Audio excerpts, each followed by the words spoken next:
Here is the product. A fabulous tailstock. Notice the excellent markings. Every 1/4 inch and every 1/10 of an inch. And if my camera assistant would zoom out, thank you. As you can see, the Morse taper works quite nicely. And then when you want to inject it, you just back it off and it automatically kicks it out.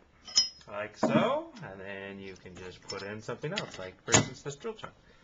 The drill chuck and the fabulous drill do not come with this tailstock. As you can see, it works very nicely. The spinny handle back here spins. It's the original white spinny handle.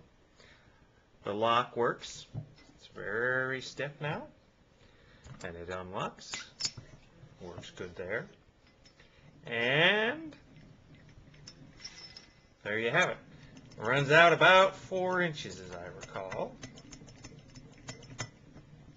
Right about there. 4.5 it says, according to the fabulous markings.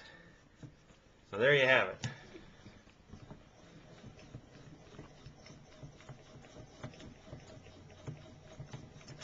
No wobble at all.